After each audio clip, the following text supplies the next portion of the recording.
Shalom, shalom, povo de Deus, glória a Deus, muito boa noite a vocês. Estamos aqui na Church do Alto, direto dos nossos estúdios internacional, nosso estúdio internacional, né, Darlan? Estamos aqui começando mais uma tarde gostosa. Culto de quarta, irmãos, é aquele momento assim de ensino sobre fé, de ensino de palavra, né? Aproveitando, né, a presença hoje do nosso ilustre querido amigo pastor João Bono, né? Glória a Deus. Esposo da pastora Aline. Amor, eu te amo. Seja bem-vindo, pastorzão. E agora o pastorzão tá fitness, gente. 11 quilos já, pastor. 11 quilos, viu, Darlan? Falta 20. Chegou lá. Falta 20. Falta pouco então, pastor? Já foi quase um terço, já mais de um terço, né? Mas seja bem-vindo, tá? Seja bem-vindo também o Darlan, Alexander, Janaína, né, que estamos aqui, né, prontos para mais um culto. Gabriel, nosso grande mestre da área técnica aqui da igreja. E a gente faz esse culto aqui com muito amor, muito carinho, né? A gente está vivendo essa fase difícil da humanidade e aqui é momento de fé, né, pastor João? Momento de fé para a gente ser fortalecido, para a gente ser acrescentado na palavra, né? Gente, Deus abençoe sua vida, já vai entrando aí, não é? E vamos orar agora, pedir a bênção de Deus sobre nós. Pai, em nome de Jesus, nós queremos te agradecer por essa noite, ó Deus, pela vida dos queridos irmãos que estão aqui, pela vida do pastor João. Ó Deus, seja uma palavra diferenciada ao nosso coração, ó Deus, e a adoração que o Darlan vai nos levar aqui, nos conduzir, ó Pai. Toque os céus nessa noite, e onde estiver esse irmão, ele seja agora alcançado pela sua misericórdia, em nome de Jesus, amém. Então agora nós vamos ter esse tempo agora da palavra. Ei, ó, prepara o seu coração para ouvir o que Deus tem para você nessa noite. Pastor João, seja bem-vindo, tá? Mais uma vez, que honra tê-lo aqui, ministrando ao nosso coração. E você agora pode ficar à vontade nesse ambiente completamente virtual, né? Que é esse culto aqui, tá bom? É um privilégio, né? Sempre privilégio, honra estar aqui. É nossa church, né? Nossa conexão aí, ela é maravilhosa. E uma honra, privilégio, de verdade. Eu tenho aprendido um pouco sobre como é importante a gente entender o significado das palavras, sabe? Isso para mim tem feito muita diferença. Então a gente escuta versículos, né, que são aqueles mais conhecidos, né?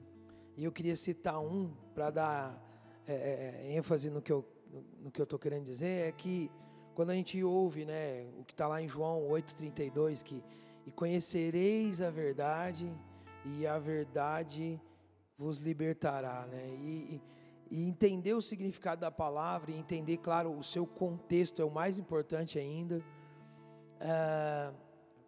E quando eu paro para pensar nisso, a gente entende que é o conhecimento dessa verdade, e não só, na verdade, o conhecer não de informação, porque saber a verdade não vai gerar essa libertação, não vai gerar essa mudança. Então saber a verdade não é o suficiente, é pelo conhecer dessa verdade. E por que eu estou falando isso? Porque a gente pega, por exemplo, o Salmos 91, né, que também é muito utilizado como uma referência de proteção, né, e tem algumas pessoas até que às vezes se apega até de forma mística, né, deixa a Bíblia aberta lá no Salmo 91, esparramado na casa, você deu risada aí, né, na casa, no comércio, né, a página mais fica, e você já viu que quando é fácil identificar uma Bíblia assim, né? A página tá amarela, né? Então assim, só que o Salmos 91, ele começa dizendo sobre aquele que habita. Então as pessoas querem, né? Sobre isso que eu vou falar, que as pessoas querem o benefício daquela palavra. Elas querem o benefício daquilo que está escrito. porque creem, né, acreditam, e isso é bom, mas o início, né, vamos dizer assim, a condição para que aquela palavra venha fazer sentido e trazer, né, vida, trazer essa libertação do conhecimento dessa verdade, tem que ter um entendimento. Então, aquele que habita no esconderijo do Altíssimo, ou seja, aqueles benefícios contidos naquele salmo, é para aquele que entendeu que é aquele que habita, não é aquele que visita, não é aquele que agenda, que passa de vez em quando. Então, assim, o que eu estou querendo dizer é o quê? É uma relação, é algo constante, contínuo, independente do que está acontecendo, independente das minhas dificuldades, enfim. Então, é benefício para aquele que entende no sentido de conhecimento da verdade, e a palavra está dizendo para aquele que habita no esconderijo do Altíssimo. Então, dando esse pano de fundo, eu queria ler um texto aqui, a gente pode? Josué, tá no jeito aqui já, cadê minha Bíblia? Opa! Aqui, Josué capítulo 1, o verso 1 ao 9, rapidinho vou ler aqui. Depois que Moisés, servo do Senhor, morreu, o Senhor falou a Josué, filho de Num, que é auxiliar de Moisés, dizendo: Moisés, meu servo, está morto. Prepara-te agora e passe esse povo, passe esse Jordão, você e todo esse povo, e entre na terra que eu vou dar aos filhos de Israel. Todo lugar em que você pisar a planta do seu pé, eu darei a vocês, como prometi a Moisés. E aí ele vai citar o território, e aí o verso 5 diz: ninguém poderá resistir a você todos os dias da sua vida, assim como estive com Moisés, estarei com você, não o deixarei e nem o abandonarei. Verso 6, seja forte e corajoso, porque você fará esse povo herdar a terra, que sob juramento prometi a dar aos pais deles. Tão somente seja forte e muito corajoso, para que você tenha o cuidado de fazer segundo toda a lei que o meu servo Moisés lhe ordenou. Não se desvie dela nem para a direita, nem para a esquerda, para que seja bem sucedido por onde quer que você andar. Não cesse de falar desse livro da lei, pelo contrário, medita nele de dia e de noite, para que você tenha cuidado de fazer segundo tudo quanto nele está escrito. Então você prosperará e será bem sucedido. As condições: não foi isso que eu ordenei, né? Não sou eu que estou mandando, aliás, estou te mandando, né? Seja forte e corajoso, não tenha medo, nem fique assustado, porque o Senhor, porque o Senhor, seu Deus, estará com você por onde quer que você andar. Então, assim, essa relação de Deus com Josué é o que eu queria falar. Qual que era o cenário? A gente lê lá em Deuteronômio 34:8, só para marcar, que fala que Israel ficou 30 dias de luto. Era um processo até comum, vamos dizer assim, mas foram 30 dias de luto, e no final desses 30 dias, Deus aparece para falar com Josué. Qual que era o cenário? De morte, né? E Moisés era o que para aqueles caras, para aquele povo? Uma referência de esperança, de liderança, de direção. O cara, né, que tinha uma conexão com Deus maior ali, e dava direção para as pessoas. Isso morreu. Então o próprio Josué, juntamente com todo aquele povo, né, se encontrava talvez como a gente, ou muitos de nós hoje se encontram dentro do cenário que a gente está vivendo. Hoje o cenário que a gente está vivendo é de morte? Sim, é um cenário de morte. E eu não digo isso só pela questão do vírus, né, pela questão das perdas que já tivemos por causa desse vírus, que não deixa de ser um cenário, né, de morte. Mas a gente também, como cristãos, às vezes está diante de um cenário individual mesmo, de morte da esperança, de morte até mesmo da sua vida espiritual, do seu relacionamento com Deus de maneira íntima. A verdade é que nós vivemos os dias onde o amor esfriou. Esses são os dias que a gente está vivendo. Os dias onde o amor esfriou. E isso é um cenário triste, né? Então, um cenário ali de perda de esperança, a morte da esperança talvez, né? Eu sei que a confiança daquelas pessoas estavam em Deus, mas a referência deles era Moisés. Então, Deus chega e fala para Josué: Moisés é morto. Ô Josué, Moisés está morto. Mas o diálogo dele, né, com Josué é um diálogo de vida, né? Que esse é o diálogo de Deus com a gente. É um diálogo de vida. Então, qual era o contexto? Era de fraqueza, desânimo e medo. Esse era o contexto, esse era o cenário. E às vezes a gente se encontra assim, talvez você que está assistindo aí, se encontra assim, está tentando, está lutando, mas está fraco e sente que está fraco. Ou, além dessa fraqueza, o desânimo já roubou de você a força e a garra e a esperança e até mesmo a fé. Pelo desânimo. E o medo. A gente estava conversando ali atrás e a verdade é que se você hoje for, dependendo do que você consome pela mídia, o seu medo triplica. Né, pastor? Então, esse era o cenário e esse também, talvez hoje é o seu cenário. Fraqueza, desânimo e medo. E o diálogo de Deus com Josué era exatamente injetando e manifestando o oposto, dizendo para ele: seja forte, né?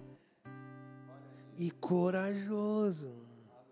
É hora de ter ânimo, é hora de ter. Mas por quê? Quem poderia falar isso? Deus. Então você, meu irmão, precisa ouvir Deus.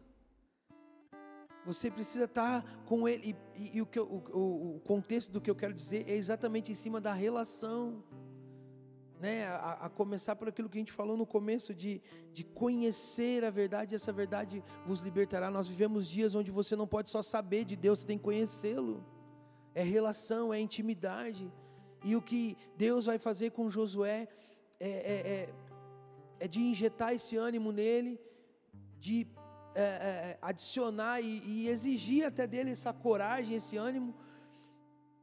E algo fantástico que eu acho, o versículo que eu acho fantástico, que eu acho que é o 5 ali, que Deus fala para Josué: assim como eu fui com Moisés, eu serei contigo. Cara, Josué andou grudado. Quando ele ouviu Deus falar isso, ele pirou. Ele falou: nossa, como eu fui com ele, eu serei com você. E aquilo, eu acho que ouvir isso de Deus é o que deu, acho que, maior ânimo para Josué. Já injetou essa força, essa coragem nele, e a gente vê isso na resposta. Vamos lá, queridos, olha só. Hoje, saber a verdade é uma coisa, você tem que conhecer, porque na base da relação, porque isso vai influenciar na sua resposta. Porque a resposta que nós damos mediante aquilo que nós ouvimos, ainda mais da parte do Senhor. Então, sabe o que é doideira, pastor? É que você vai lá em Êxodo 3, quando Deus fala com Moisés, e eu estava lendo, eu vi que Êxodo 3 e 4 são 2 capítulos de uma, vamos dizer assim, na linguagem de hoje, de uma resenha de Deus com Moisés, e Deus falando para Moisés, e Moisés se depara com aquela sarça que queimava, mas não era consumida, e ele ouve a voz do Senhor, e ali começa aquele diálogo. Enfim, Deus vai dizer para ele que ele foi escolhido. Deus chamou e levantou ele para ir falar ao rei do Egito, né, ao faraó, e libertar o povo e tal. E impressionante como você vê as desculpas, vamos dizer assim, de Moisés, do capítulo 3 até o capítulo 4, primeiro ele fala que ele não é bom de falar, depois ele fala que ele, como assim, as pessoas não vão dar uma credibilidade, aí Deus ensina, né, manifesta ali para ele uma forma de milagre, fala, esse sinal aí vai ser para você, e ele continua, no final do diálogo, ele praticamente fala para Deus: o senhor podia escolher outro, porque eu sou ruim de fala e tudo mais. E ele fala: não, o Arão vai falar com você. A resposta de Moisés, e é claro, poxa, Moisés, depois disso, onde ele intensifica a relação com Deus, e ele vai fazer tudo aquilo que a gente sabe que fez, e que referência, de legislador, de libertador, um cara fantástico, de intimidade com Deus também, um cara que falava com Deus, foi conhecido assim. Eu acho que no final, quando fala da morte de Moisés, fala que nenhum outro homem, nenhum outro profeta desse sacerdote, falou com Deus dessa forma, face a face e tal. Então, enfim, a trajetória de Moisés é fantástica, mas a resposta dele no início, ali, foi completamente diferente da de Josué. Se a gente lê o verso 10, que é o que eu não li, a gente foi até o 9, no verso 10, a hora que Deus termina de falar com Josué, diz que ele se levantou e foi fazer.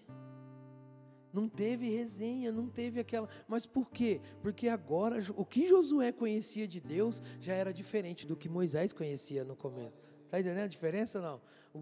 Josué andou com Moisés, viu tudo aquilo, e agora o que Josué conhecia de Deus, a maneira como ele conhecia o Senhor, era totalmente diferente. Então a resposta dele foi totalmente diferente também. Então, assim, o que eu quero dizer, compartilhar, repartir conosco hoje é que quando Deus se relacionou e disse as coisas para Josué, tem a ver conosco, tem a ver com o cenário que a gente está enfrentando, como eu disse, num geral ou no seu individual. E Deus começou dizendo: Moisés está morto. Então, o que é o Moisés para você? Um relacionamento, talvez é o casamento que está, talvez você está dizendo: meu casamento está morto, o carinho, o afeto, enfim, aquilo que eu tinha pelo meu cônjuge está morrendo, está morto. A esperança, como eu disse, a gente olha esse cenário todo, o medo. Moisés está morto, mas o que Deus realmente estava dizendo para Josué era: olha, Moisés está morto, mas eu não. Moisés está morto, mas eu não. E aí quando ele começa a falar, e ele diz que assim como eu fui com Moisés, eu serei contigo. Poxa vida, caiu a ficha. Nunca foi Moisés, sempre foi Deus. Não é? É o Senhor.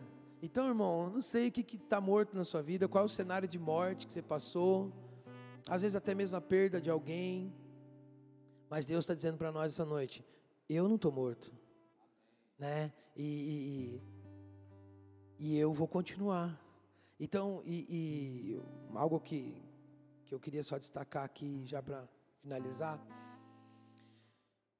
é que temos aprendido o seguinte, que a obra de Deus não é para você. Deus não está realizando uma obra para você. Deus está realizando uma obra em você. É aquele que começou a boa obra em mim, em nós, em vós, há de completá-la. Ele há de terminar. A obra de Deus é em nós, é transformando indivíduos, que vai transformar uma nação, que vai transformar o cenário. O que a criação aguarda é a manifestação dos filhos de Deus. A criação nos identifica, ela aguarda com ardente expectativa a manifestação dos filhos de Deus. A obra do Senhor é em nós, nos transformando. Então, algo que Deus vai dizer para Josué é que você vai fazer esse povo passar. Você vai atravessar o Jordão e vai levar esse povo até lá.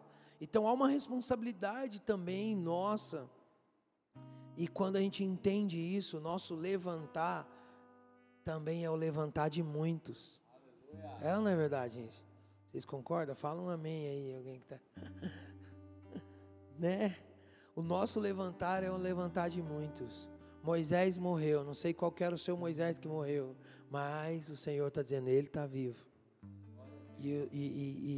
E Ele há de terminar, Ele há de completar, e o que Ele quer hoje, e a minha oração também é para que a gente entenda e receba, na verdade, força, ânimo e coragem, para continuar, para avançar, e a gente entenda que tudo está baseado nessa relação íntima que eu tenho com Deus, o tempo no secreto, a minha vida com o Senhor, é o que vai refletir.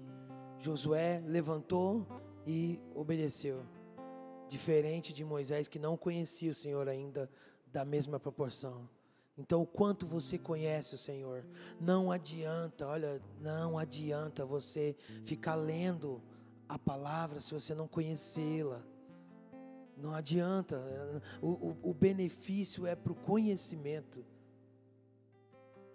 Então, que você possa dar um passo a mais, que nós possamos avançar a mais, porque a verdadeira confiança, e aí eu vou encerrar, a verdadeira confiança está em conhecer, porque você não coloca nenhum estranho para dentro da sua casa, você não entrega a chave do seu carro para uma pessoa que você não conhece, você não deixa ninguém dormir na sua casa que você não conheça. Então confiar está em conhecer, e eu confio no Senhor porque eu conheço Ele. Sabe o que Josué, esse mesmo Josué vai fazer, cara? Ele vai juntar um bando de gente e uns chifres, umas trombetas, e ele vai cercar uma cidade com muros mais largos do que essa igreja, e ele vai dar uma volta por dia naquelas muralhas, e no 7º dia ele vai dar 7 voltas, e eles vão tocar a trombeta, e vai gritar, e aquela muralha gigante vai ser quebrada, e eles vão entrar e vão invadir, e vão conquistar aquela Jericó. Sabe, esse cara, esse Josué, confiando no Senhor, por tudo que o Senhor falou, assim como fui com Moisés, eu serei contigo. Não era Moisés, era eu. Nunca foi Moisés, sempre foi eu. Vamos continuar, avante, né? Então, esse mesmo Josué, olha o que esse cara obedeceu, irmão. A gente lê, acha legal, né? Tem pessoas que fazem até atos proféticos, né? De dar a volta e tal, mas olha que loucura que era isso. Imagina você como um líder no lugar de Moisés, de Josué, chegar na galera e falar: gente, a gente vai conquistar Jericó, e todo mundo fazer tipo os 300, né? Né? E ele falar: agora o homem vai, e os caras falando: mas e aí, como que vai ser? A gente vai lá, vai dar uma volta e vai gritar, né? Imagina, não, a gente vai lá, a gente vai dar uma volta e a gente vai voltar para cá. Sério? Vão fazer isso 6 dias, 7 dias. 6 dias, no 7º dia, a gente vai dar 7 voltas e vai gritar e vai trocar. Imagina, irmão. Hein, pastor? Imagina, senhor. A gente fala umas coisas aí pro pessoal da igreja, ele já não acredita muito na gente, pastor. Já não confia muito, faz pastor meio doido, pai. Como é que não vamos fazer isso aí? Como é que vai dar certo isso aí, né? E imagina o cenário ali de Josué. Mas eles foram, creram, né? E aconteceu essa tomada de Jericó e tal. E agora eu finalizo mesmo dizendo o seguinte: esse mesmo Josué, e eu não vou lembrar agora o texto, mas eu sei que é mais à frente um pouco, esse mesmo Josué em batalha, né? Alguém em batalha pede para que o sol pare.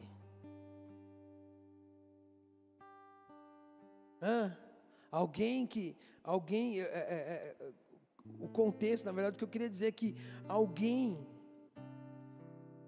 que confia no Senhor desse jeito, de fazer uma loucura, coisa louca, dar a volta, ele praticamente tem esse direito, ele tem esse aval, ele tem esse crédito de pedir qualquer coisa, cara.